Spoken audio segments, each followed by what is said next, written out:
बिस्मिल्लाहिर्रहमानिर्रहीम। Students, welcome to self study PK. My name is Syed Usama. और जैसा कि आपको पता है कि हम क्वेश्चन आंसर्स की एक सीरीज स्टार्ट किए हुए हैं और आज हम चैप्टर नंबर 13 के शॉर्ट क्वेश्चन को विद इन 20 मिनट्स रिसॉल्व करेंगे। देखेंगे कि आपने उसको बोर्ड में कैसे लिखना है कि आपके 100% मार्क्स आ जाएं और एग्जाम में शॉर्ट क्वेश्चन के अंदर कोई भी नंबर ना काटे। तो आप एक काम करें कि अपनी बुक का पेज नंबर 53 ओपन कर लें, चैप्टर नंबर 13, और इसको मेरे साथ साथ नोट डाउन करते जाइएगा। तो पहला क्वेश्चन जो हमारे पास है चैप्टर नंबर 13.1 में, इसको हम रीड आउट कर लेते हैं। हमारा प्रॉब्लम ये है कि हम क्वेश्चन को रीड नहीं करते और आंसर करने की कोशिश करते हैं। A potential difference is applied across the ends of a copper wire। एक कॉपर वायर है और उसके अक्रॉस हमने पोटेंशियल डिफरेंस अप्लाई किया। लेट्स से ये कॉपर वायर है और इसको यहाँ पे हमने कोई बैटरी का सोर्स लगाया। अच्छा जी, तो अब हमने देखना क्या है उस पोटेंशियल डिफरेंस के अप्लाई करने के बाद, what is the effect on the drift velocity of free electrons. पहली बात तो ये कि आपको यहाँ पता होना चाहिए कि व्हाट इज ड्रिफ्ट वेलोसिटी। अगर आप अपनी बुक को ओपन करें और आपके पास पेज नंबर 33 ओपन हो तो आपको वहां पे पता होगा कि आपने ड्रिफ्ट वेलोसिटी पढ़ी है कि जो एवरेज वेलोसिटी इलेक्ट्रॉन्स एक्वायर्ड करते हैं 10⁻³ मीटर्स पर सेकेंड जब किसी वो कंडक्टर में से गुजरते हैं, जब कोई बैटरी या कोई सोर्स पोटेंशियल का अप्लाई किया जाए, that velocity is called drift velocity. तो अब आपने ये देखना है कि वो जो ड्रिफ्ट वेलोसिटी है उसका पोटेंशियल डिफरेंस से क्या असर होता है। अगर पोटेंशियल डिफरेंस बढ़ाया जाए, मतलब ये लेट्स से कि ये वेरिएबल सोर्स है पोटेंशियल की, इसको आप 1 वोल्ट कर सकते हैं, 2 वोल्ट कर सकते हैं, 3 वोल्ट कर सकते हैं, 1 वोल्ट से लेकर 12 वोल्ट तक सोर्स को आप चेंज कर सकते हो। तो सबसे पहले बात ये कि जैसा कि आपको पता है कि आपने पहली लाइन में एग्जामिनर को आंसर लिख के दे देना कि भाई ये इफेक्ट होगा, बाद में हम उसको लॉजिकली एक्सप्लेन करेंगे। तो आप लिखेंगे as potential increases drift velocity increases. तो ये आपने एग्जामिनर को बता दिया कि देखो भाई पोटेंशियल बढ़ाने से ड्रिफ्ट वेलोसिटी बढ़ती है। लेकिन क्या ये आंसर लिखने से आपको नंबर पूरे मिल जाएंगे? बिल्कुल भी नहीं। आपको लॉजिकली बताना होगा कि ड्रिफ्ट वेलोसिटी क्यों इंक्रीज करती है। अभी आप इक्वेशन की मदद से, फॉर्मूलाज की हेल्प से आप ये एग्जामिनर को समझाओगे, आप उसको बताओगे देखो भाई हमें पता है एज वी नो दैट जो हमने फॉर्मूला पढ़ा हुआ है E = -ΔV/ΔR, वहां से हम इसको सिंप्लीफाई करके लिख सकते हैं V = ED। तो हमें पता चला कि जो वोल्टेज है या पोटेंशियल अप्लाइड है वो डायरेक्टली प्रोपोर्शनल है इलेक्ट्रिक फील्ड के, या इलेक्ट्रिक फील्ड डायरेक्टली प्रोपोर्शनल है अप्लाइड वोल्टेज के। तो जब आप वोल्टेज बढ़ाओगे तो पोटेंशियल बढ़ाओगे तो इलेक्ट्रिक फील्ड भी बढ़ेगी। और हमें ये बात भी पता है कि अगर हमारे पास कोई चार्जेस हों, इलेक्ट्रॉन्स हों या पॉजिटिव चार्जेस हों, उनके ऊपर लगने वाली फोर्स का फॉर्मूला है F = Q × E। तो अगर आपके पास इलेक्ट्रिक फील्ड बढ़ रही है तो आपके पास फोर्स बढ़ेगी जो चार्जेस के ऊपर लग रही है, और अगर चार्जेस के ऊपर लगने वाली फोर्स इंक्रीज कर रही है तो उनकी ड्रिफ्ट वेलोसिटी भी क्या करेगी? इंक्रीज। ये जो सारी बात यहाँ पे आपने अभी इक्वेशन की फॉर्म में बताई है स्टूडेंट्स, ये आपने एग्जामिनर को लिख के बतानी है। आपने बताना है एज पोटेंशियल इंक्रीजेस फोर्स या electric field increases. As potential increases, electric field increases, due to which force on a charges increases, due to which force on a charge increases। तो ये आपने उसको बता दिया कि पहले पोटेंशियल बढ़ा, फिर इलेक्ट्रिक फील्ड बढ़ी, जिसकी वजह से फोर्स बढ़ी। एज अ रिजल्ट हमारे पास क्या होगा? ड्रिफ्ट वेलोसिटी इंक्रीज कर जाएगी। As a result drift velocity increases.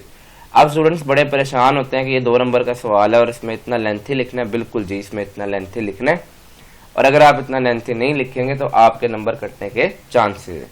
बल्कि अभी याद रखें क्वेश्चन अभी कंप्लीट नहीं हुआ। दूसरा सवाल वो इसी क्वेश्चन में पूछ रहा है कि decreasing the length and temperature, इसको आप शॉर्ट करके लिख सकते हो इसको आप शॉर्ट करके ऐसे लिख सकते हो कि आपको पता है कि अगर लेंथ और टेम्परेचर को कम करें तो हमें ये बात बहुत अच्छे से मालूम है कि जो रेजिस्टेंस होती है R, उसका फॉर्मूला है R is equals to rho L over A। हमें पता है कि अगर टेम्परेचर और लेंथ कम करेंगे तो रेजिस्टेंस कम होगी। तो आप यहां बता सकते हो कि when temperature and length is decreased, जब ये दोनों चीजें कम होती हैं तो रेजिस्टेंस क्या हो जाती है, कम हो जाती है। एज अ रिजल्ट, तो इसका रिजल्ट क्या होता है हमारे पास, drift velocity increase. Drift velocity दोबारा क्या हो जाती है, वीडी हमारे पास इंक्रीज हो जाती है। आप इसका आंसर 2 लाइनों में लिख सकते हो। कैसे लिख सकते हो मैं आपको दोबारा बताता हूं। आप बताओगे drift velocity increase because when length and temperature of a wire decreases, resistance of a wire decreases, as a result drift velocity increases. I hope कि आपको ये क्वेश्चन समझ आ गया होगा और ये पेपर में आपको पता है ये बहुत दफा आया हुआ है, मॉर्निंग इवनिंग में अक्सर आपको ये लाहौर बोर्ड में आपको क्वेश्चन नजर आता है। ये थोड़ा सा लेंथी क्वेश्चन है और बाकी question as compare to this question आसान है। आगे चलते हैं क्वेश्चन नंबर 3.2। इसके आप आंसर्स को मुख्तलिफ तरीके से दे सकते हो। Do bends in a wire effect electrical resistance? इसका सिंपल आंसर है no, bends in a wire are not affected by electrical resistance. आगे आप बता सकते हो कि रेजिस्टेंस का फॉर्मूला है R is equal to rho L over A, और बेंड्स की वजह से कोई भी फैक्टर चेंज नहीं होता तो आपकी रेजिस्टेंस चेंज नहीं होती। मैं एक दफा दोबारा से इसको बोल देता हूँ। इसका आंसर आप मुख्तलिफ तरह से लिख सकते हो। जो मैं बच्चों को लिखवाता हूँ वो ये है कि no, bends in a wire does not affect electrical resistance as electrical resistance depends upon dimensional factors like length, area and temperature. If these factors are not going to change then resistance does not change. कुछ teacher इसका answer इस तरह भी लिखवाते हैं कि जो electron होता है बहुत स्मॉलर इन साइज होता है, तो बेंड्स इन अ वायर उसकी मोशन के ऊपर कोई इफेक्ट नहीं करते, जिसकी वजह से रेजिस्टेंस में कोई चेंज नहीं आता। आप इसको इस तरह से भी आंसर कर सकते हो। अगला क्वेश्चन 13.3। बहुत सारे बच्चे ये कह के छोड़ देते हैं कि फिगर वाले क्वेश्चन नहीं आते। अब जरा आप देखें कि अगर एग्जामिनर फिगर ना भी बनाए और वो आपसे कह दे कि हमारे पास एक रजिस्टर है, उसमें पहला कलर ब्राउन है जी, और दूसरा कलर हमारे पास ग्रीन है, तीसरा कलर हमारे पास रेड है और चौथा कलर हमारे पास गोल्ड है, तो बताएं उस रजिस्टर की वैल्यू क्या होगी। ये मैं आपको करवा रहा हूँ। इसका जो दूसरा पार्ट है, जो दूसरी फिगर है पार्ट P, वो आपने खुद करना है और मुझे कमेंट सेक्शन में बताना है कि उसका आंसर क्या।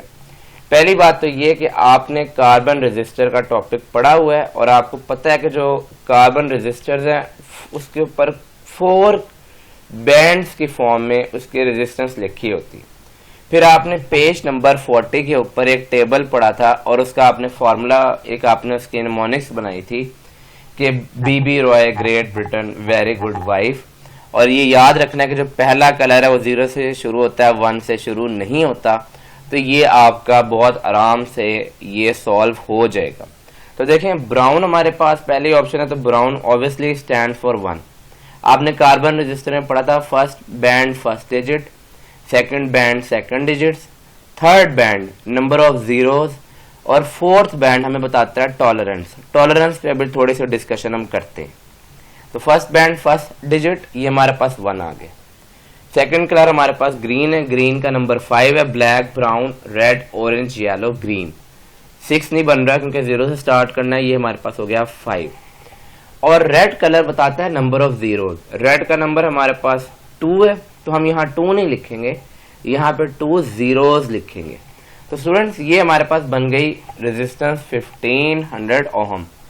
ये जो 5th बैंड है ये बताता है टॉलरेंस। अगर आपने टॉलरेंस का डेफिनेशन अभी तक नहीं लिखी तो आप इसको लिख सकते हैं अपने पेज नंबर 41 पे जाके।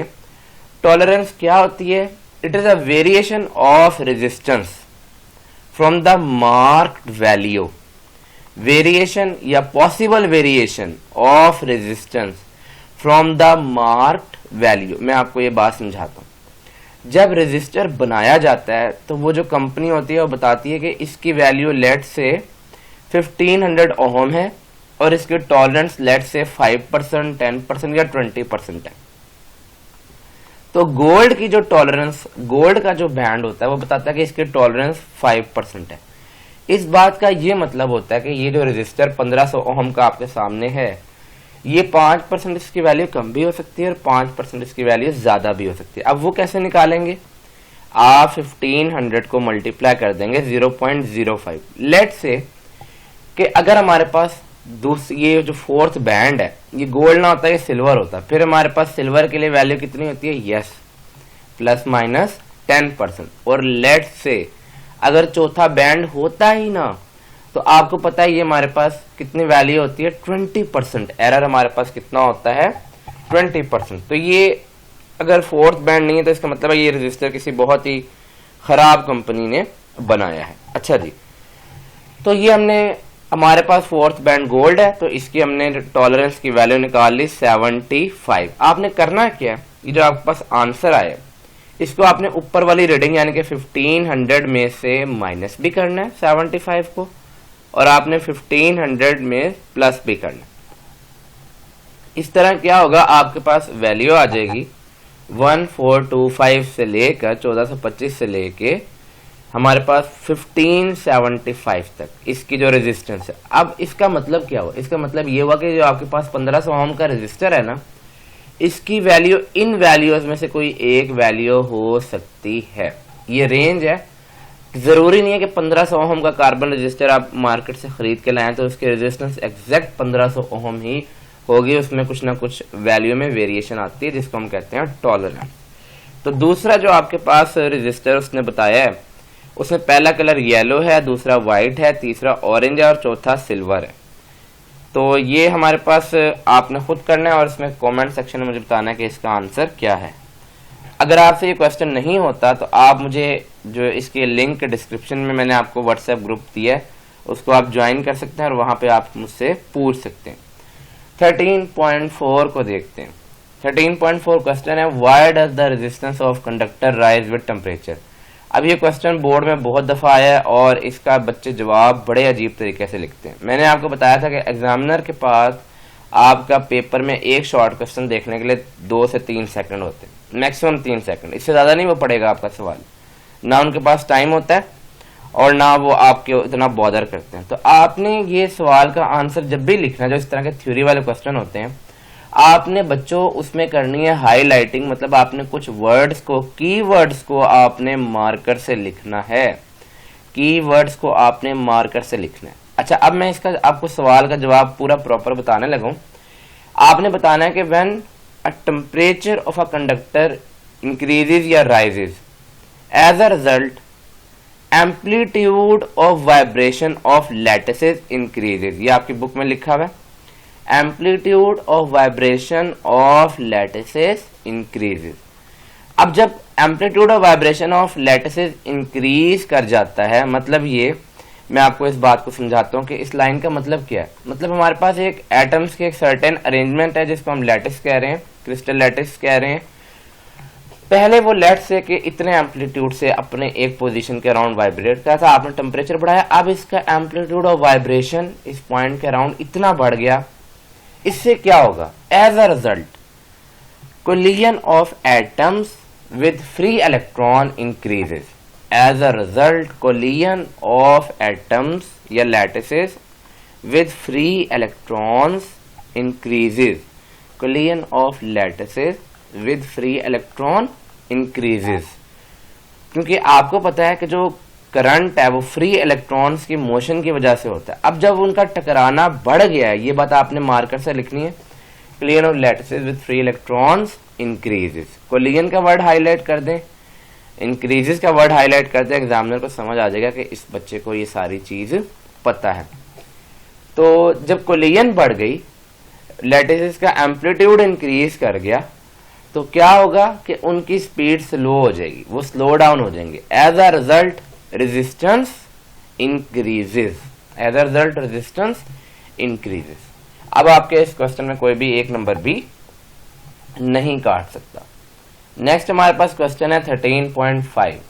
What are the difficulties in testing whether the filament of lighted bulb obeys Ohm law. क्या filament of light bulb Ohm law obey करता है? आप उसको बताएं कि जब व्हेन करंट इंक्रीजेस, जब आप करंट बढ़ाते हो जो कि फिलामेंट में से गुजर रहा है, तो होता क्या है कि उसका टेम्परेचर भी बढ़ जाता है। इट्स टेम्परेचर ऑल्सो इंक्रीजेस, उसका टेम्परेचर भी बढ़ जाता है, जिसकी वजह से वो ओहमिक नहीं रहता, ये नॉन ओहमिक बन जाता है, due to which it becomes non ohmic. और स्टूडेंट्स अगर आप इसके साथ इसका ग्राफ बना दें तो अब 100% श्योर हो जाएगा कि आप एक अच्छे स्टूडेंट हैं और आपने बहुत अच्छी फिजिक्स की तैयारी की हुई है और अब एग्जामिनर आपके नंबर बिल्कुल भी नहीं काटेगा। लेट्स से कि ये हमारे पास वोल्टेज है एक्स एक्सिस पे और हमारे पास करंट है वाई एक्सिस पे। तो ये देखें जी, आप वोल्टेज बढ़ाई जा रहे हैं, एक पॉइंट आता है कि करंट मजीद नहीं बढ़ता लेकिन वोल्टेज आगे की तरफ बढ़ता जा रहा है, मगर ग्राफ मजीद ऊपर नहीं जा रहा है। क्यों नहीं जा रहा ऊपर? क्योंकि इस पॉइंट पर पहुंच कर टेम्परेचर इतना इंक्रीज हो जाता है कि रेजिस्टेंस बढ़ जाती है और रेजिस्टेंस मजीद करंट को फ्लो करने नहीं देती। हालांकि आप देख रहे हो कि आप वोल्टेज को अभी भी बढ़ा रहे हो। दैट इज वाई जो फिलामेंट होता है वो ओहम्स लॉ को ओबे नहीं करता क्योंकि उसकी रेजिस्टेंस बढ़ जाती है। अगला क्वेश्चन आपको एमसीक्यूज की फॉर्म में भी नजर आएगा कि अगर कांस्टेंट वोल्टेज पे, जरा क्वेश्चन को रीड आउट करते हैं फिर हम देखते हैं वो पूछ क्या रहा है। Is the filament resistance lower और higher in a 500 volt, 220 volt, 100 volt, 220 volt? देखिए जी, वोल्टेज हमारे पास सेम है वोल्टेज की वैल्यू उसने कितनी दी हुई है? 220 वोल्ट, जितनी आमतौर पे आती है घरों में 220 240 वोल्ट। और पावर हमारे पास दो दी हुई है, एक हमारे पास जो बल्ब है या फिलामेंट है सॉरी वो 500 वॉट का है और जो दूसरा हमारे पास फिलामेंट है वो 100 वॉट का। हमने देखना है किसकी रेजिस्टेंस ज्यादा है किसकी रेजिस्टेंस कम है। अक्सर बच्चे जो होते हैं वो इन सवालों को बगैर उसके सॉल्व कर देते हैं, वह लिख देते हैं आंसर और समझते हैं कि एग्जामिनर नंबर दे देगा। बिल्कुल भी नहीं, आपने इसको न्यूमेरिकल की तरह सॉल्व करना है। आपने बताना, देखो भाई पहली बात तो ये कि मुझे पता है फॉर्मूला क्या है, formula is P is equal to VI। अगर मैं इसमें वैल्यू पुट करूं I की तो ये बन जाएगा V² ओवर R। तो हमारे पास फॉर्मूला बन गया पावर का P is equal to V² over R। यहां से मैं इसको अपने मुताबिक लिखूंगा R is equal to V² over P। R is equal to V² over P। ये हमारे पास रेजिस्टेंस का फॉर्मूला बन गया। अब मैं क्या करूंगा, मैं R1 निकालूंगा। R1 is equal to V² over P1, ये मैं आपके लिए छोड़ रहा हूं। R2 is equal to V² over P2। Voltage की वैल्यू सेम है, एक दफा P1 500 आएगा, एक दफा P2 100 आएगा। आपको क्या लग रहा है रेजिस्टेंस के पावर के साथ क्या रिलेशन है? ऑब्वियसली इनवर्स रिलेशन, जिसमें पावर ज्यादा है उसमें रेजिस्टेंस कम होगी। तो ये बात यहाँ पे 100% हमें नजर आ रही है कि R1 जो होगा वो R2 से लेस होगा। आपने ये निकालना है, डायरेक्ट नहीं लिखना, आपने इसमें वैल्यूज डालनी है और इसको सॉल्व करना है। इसी तरह अगर आपके पास पेपर में एमसीक्यूज आ जाए 100 वॉट 500 वॉट, वॉट याद रखिएगा वोल्ट नहीं, 1000 वॉट और 10,000 वॉट, और आपसे पूछे कि ये इक्वल वोल्टेज पे ऑपरेट कर रहे हैं तो किसकी रेजिस्टेंस सबसे कम है? ऑब्वियस सी बात है जिसकी पावर सबसे ज्यादा है उसकी रेजिस्टेंस सबसे कम है। नेक्स्ट क्वेश्चन की तरफ चलते हैं। वो आपसे पूछ रहा है describe a circuit which will give a continuously varying potential. तो इसमें जो आपने टॉपिक लिखना है वो मैं यहाँ पे मेंशन कर देता हूँ, rheostat as a potential divider. उसको आपने थोड़ा सा ब्रीफ करके लिखना है। ये आपका पूरा टॉपिक है, इसको हम इंशाल्लाह ताला किसी आने वाले लेक्चर में डिस्कस करेंगे। Rheostat as a potential divider को यहाँ आप ड्रॉ कर दें और उसके बारे में 2-3 लाइनें लिख दें कि कौन से टर्मिनल यूज होते हैं, कहाँ बैटरी अप्लाई की जाती है, कहाँ सोर्स लगाई जाती है। नेक्स्ट क्वेश्चन की तरफ चलते हैं। 13.8 बहुत दफा पेपर में आया हुआ है, बहुत इंटरेस्टिंग क्वेश्चन है। इसको हमेशा आपने फिगर की फॉर्म में ड्रॉ करके करना है, अदरवाइज आपने इसको अटेम्प्ट नहीं करना। सबसे पहले आप पेज के सेंटर में फिगर बना लें। मैं समझ लेता हूँ कि मेरे पास ये 2 पेज हैं। तो ये हमारे पास बैटरी है और बैटरी का सिंबल जो अब हम एफएससी में बनाते हैं उसके साथ हम एक इंटरनल रेजिस्टेंस भी बनाते हैं। आपको पता है कि बैटरी अपना कुछ एनर्जी अंदर ही अंदर कंज्यूम कर रही होती है। ये बैटरी का ईएमएफ है और ये बैटरी की इंटरनल रेजिस्टेंस स्मॉल आर है। अब जब हम बैटरी के क्रॉस अगर पोटेंशियल मेजर करें बगैर किसी चीज को लगाए, सिर्फ वोल्ट मीटर लगाएं, तो ये हमें मिलेगा 100% बैटरी का वोल्टेज, जिसे टर्मिनल पोटेंशियल कहते हैं। इस वक्त हमारे पास VTE के इक्वल है। लेकिन अगर आप बैटरी में से करंट ड्रॉ करना शुरू कर दें, मतलब बैटरी के क्रॉस कोई डिवाइस लगा दें जिसकी रेजिस्टेंस R हो, तो आपको पता है करंट फ्लो शुरू कर जाता है। अगर करंट फ्लो शुरू कर जाता है तो यहाँ पे कुछ ना कुछ पोटेंशियल ड्रॉप होगा। तो यहाँ पे देखें, जब ये करंट का फ्लो यहाँ पे से शुरू हो गया तो कुछ पोटेंशियल यहाँ पे ड्रॉप होगा और कुछ पोटेंशियल यहाँ पे भी बैटरी के अंदर भी ड्रॉप होगा। तो हमारे पास इक्वेशन बन जाती है VT terminal potential is equal to E minus IR। आपको पता है कि जो वोल्ट मीटर होता है, जो वोल्टेज मेजर कर रहा है, हमने सपोज किया हुआ होता है कि इसकी रेजिस्टेंस इनफाइनाइट होती है, तो हम ये सपोज करें कि यहाँ से कोई करंट नहीं गुजरेगा, हालांकि ऐसा रियल लाइफ में पॉसिबल नहीं है।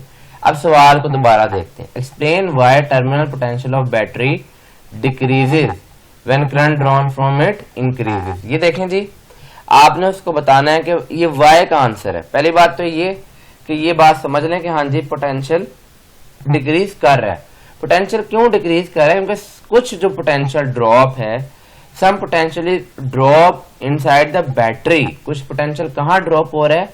Some potential is drop inside battery due to internal resistance.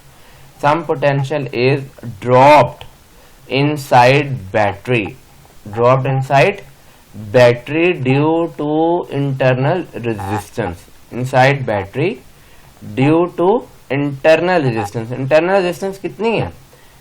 Internal resistance battery के मुताबिक होती है, तो due to internal resistance of battery, ये आपने बताना है। अब आप इसको मैथमेटिकली कैसे बयान कर सकते हो, मजीद इसको कैसे आप सम अप कर सकते हो, आप उसे बताएं। देखें जी, जब हमारे पास IR इंक्रीज करेगा, एज IR इंक्रीजेस, क्योंकि हमें पता है करंट बढ़ रहा है, डिवाइस जो हमने लगाई है वो करंट खींच रही है। As IR increases E minus IR decreases. E minus IR की वैल्यू क्या हो रही है? कम हो रही है, यानी कि टर्मिनल पोटेंशियल क्या हो रहा है? कम, क्योंकि ये क्वांटिटी बढ़ रही है। IR जब इसको आप जिस चीज में से माइनस कर रहे हो तो ये ओवरऑल क्वांटिटी क्या हो रही है? कम हो रही है, जिसकी वजह से टर्मिनल पोटेंशियल कम हो रहा है। स्टूडेंट्स, अगर आपको ये समझ नहीं आया तो इस वीडियो को आप पॉज करें, थोड़ा सा रिप्रोड्यूस बैक करें, इसको दोबारा सुनिएगा, ये आपको अंडरस्टैंड हो जाएगा। लास्ट क्वेश्चन 13.9, पहली बात तो ये कि ये अगर आपको लॉन्ग क्वेश्चन में भी आ सकता है और शॉर्ट क्वेश्चन में भी आ सकता है। अगर आपको ये लॉन्ग क्वेश्चन में आ जाए तो आपने इसको प्रॉपर तरीके से अटेम्प्ट करना है, वो मैं आपको इंशाल्लाह ताला किसी और लेक्चर सेट में समझाऊंगा। अभी हम इसको देख रहे हैं व्हीटस्टोन ब्रिज को एज अ शॉर्ट क्वेश्चन। इसमें 3 चीजें आएंगी। छोटा सा आप इसका इंट्रोडक्शन बताओगे, फिर आप बताओगे कि ये कैसे यूज होता है। आप बताओगे Wheatstone bridge it is a electrical circuit which is a combination of 4 resistances या रेजिस्टर्स एंड गैल्वेनोमीटर। इलेक्ट्रिकल, ये हमारे पास एक इलेक्ट्रिकल सर्किट है जो कि कॉम्बिनेशन है रेजिस्टर्स का और गैल्वेनोमीटर का in the form of bridge. ये बात याद रखें, electrical circuit which consists of 4 resistors and galvanometer in the form of bridge। तो ये इसमें इलेक्ट्रिकल सर्किट है, इसमें 4 रेजिस्टर्स हैं और गैल्वेनोमीटर किस फॉर्म में जुड़े हुए हैं? ब्रिज की फॉर्म में। फिर आपने क्या करना है बच्चों, आपने लाजमी यहाँ पे इसको बना देना है। एग्जामिनर खुश हो जाएगा कि इस बच्चे को तो बड़ा अच्छा आता है। फिगर्स जो है ना, फिगर्स फिजिक्स के पेपर में आपको बहुत नंबर दिलाती हैं। अच्छा, अगर आपको याद नहीं रहता R1 कौन सा है, R2 कौन सा है, R3 कौन सा है, तो ये Z बना ले। Z के ऊपर ये वाला R1 है, एग्जामिनर को नहीं दिखाना ये Z, ये R2 है, ये R3 है और ये R4 है। आपकी बुक में लेफ्ट और राइट साइड पे बैटरी लगी हुई है, यहाँ पे एक हमारे पास की लगी हुई है, पॉजिटिव राइट साइड पे, नेगेटिव लेफ्ट साइड पे, थोड़ा सा याद रखिएगा। और बीच में से एक गैल्वेनोमीटर लगा होता है जो कि ये चेक करने के लिए यूज होता है कि दोनों साइड्स पे जो सर्किट्स हैं उनका पोटेंशियल इक्वल का, उनके अंदर से गुजरने वाला I1 और I2 इक्वल कब हो जाता है, तो उसको आपको पता है बैलेंसिंग कंडीशन कहते हैं। और तब हमारे पास क्या हो जाता है, ये गैल्वेनोमीटर की रीडिंग 0 हो जाती है। आपने इसकी डेरिवेशन की हुई है। एंड पे आपने लिख देना है equation two calculate unknown resistance. आप इसे कह दो कि ये लेट से R1 है, ये R2 है और ये R3 है, और R4 को आप कह दो अननोन रेजिस्टेंस। आप उसको बताओ कि फॉर्मूला है R1 over R2 is equal to R3 over X। बस यहां तक लिखना। आपने बताना this formula can be used to find unknown resistance. Students, I hope कि आपको लेक्चर समझ आई होगी, आपको लेक्चर पसंद भी आएगा। Please don't forget to like this video, comment on this video and share it with other students. As you know, sharing is caring. और channel को सब्सक्राइब करना भी मत भूलिएगा। नेक्स्ट लेक्चर में हम इंशाल्लाह ताला चैप्टर नंबर 14 की एक्सरसाइज करेंगे। अपना ख्याल रखिएगा। अल्लाह हाफिज।